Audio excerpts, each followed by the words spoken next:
wake me up. Cement.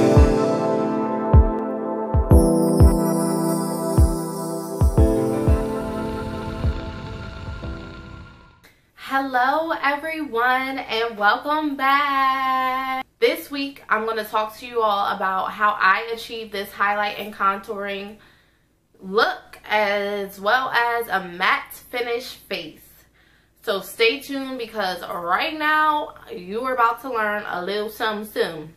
I'll be using Clinique Moisturizer, NYX Photo Loving Primer, Mercier primer as well. My handy dandy correcting under the eyes. Using my beauty blender. I have it in a case today instead of, you know, it's bouncing all around. I will be using a mousse because it's full coverage but very light. For contouring and highlighting, I'll be using two different shades. I'll be using a shade called Sandy by Hairliners, and this is just a foundation stick. I like to use foundation sticks so that it can go nice and easy and quick. And the darkest foundation shade is Birch. These are both by Hairliners.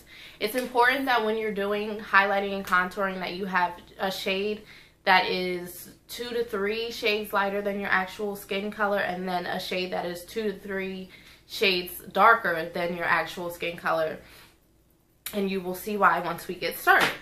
So I'm going to use my Sandy foundation stick.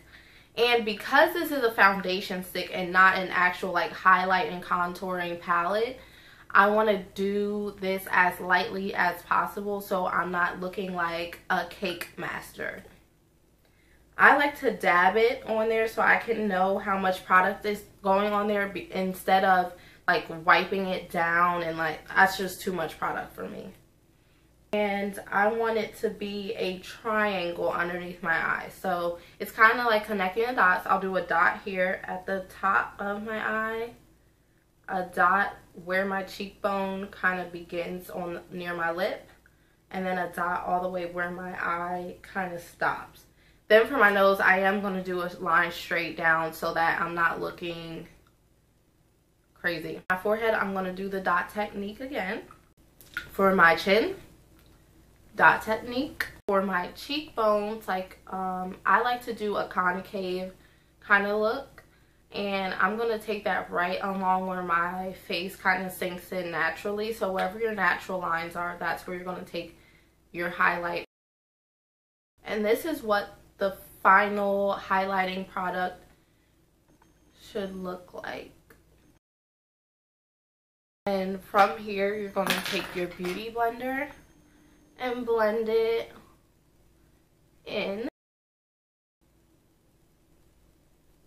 Oh, and make sure your beauty blender is damp. Do not work with a dry beauty blender because that's just going to take the product off and it's literally going to do nothing. Okay, so now that that is basically blended, it doesn't have to be perfect because we're still doing our contouring, and we're going to blend that too in with the highlight. So you're going to put your contour, oh, I got to wedge it deep up in there. So where we have this concave area, so you can suck in your lips. Look that. And you want to place the contouring where that suckage is. And it's not a perfect straight line. It kind of curves like the Nike sign. We're going to put this right underneath the lip to create some dimension, especially if you have tiny lips. I got them soup coolers. We're going to make kind of like the puppet. You're going to look like a puppet. We're going to make the chin lines like that. I'm going to go right along the bridge of my nose, and I like to cheat it a little bit to make my bridge kind of pop out a little bit because I have a flat nose, but I like mine to look kind of more pronounced.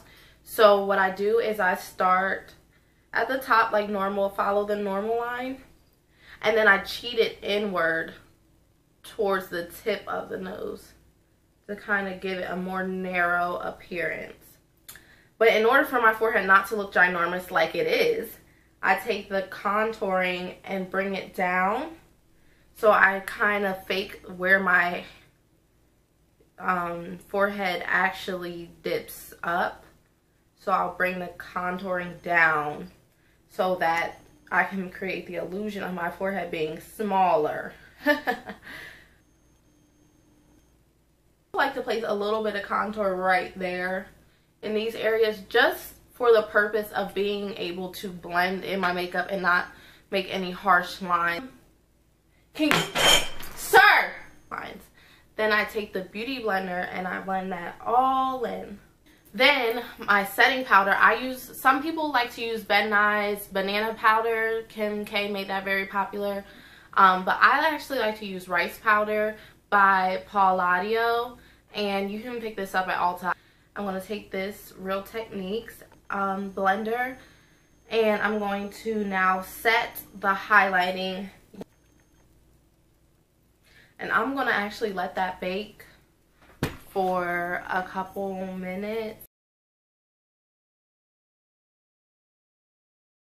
Okay, so now that I've let that bake, I'm going to just pack it in and kind of make sure that I'm not walking around with ash on my face.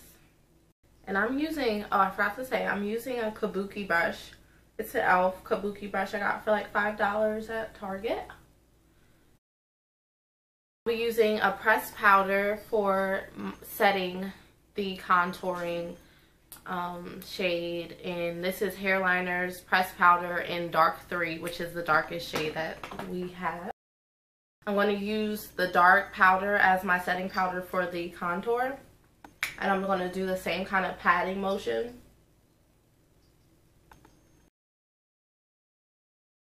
I'll be using my favorite powder, Cinnamon. This is by Hairliners, just to put over my face for a final coat.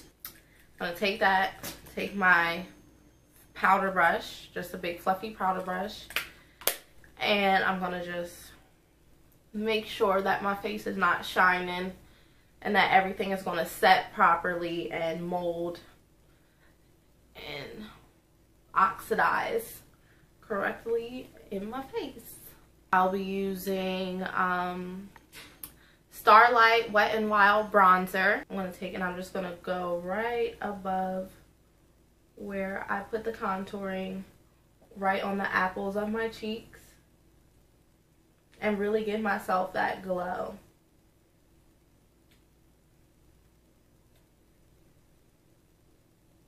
Setting spray by Ben Nye, Final Seal. I'm going to just hold it at arm's length and that's really it for my flawless face routine. It might seem like a lot of steps. It is a lot of steps, but if you want to achieve this look, now you know. Only thing that's comparable And to her beauty. subscribe, Just met and yet like, we speak as if share. like she has known me. Knowledge that she's dropping is making me want to go deep, but not sexually, but spiritually and mentally. Maybe eventually marriage, a couple babies in a baby carriage. Thought I never had no kids. That's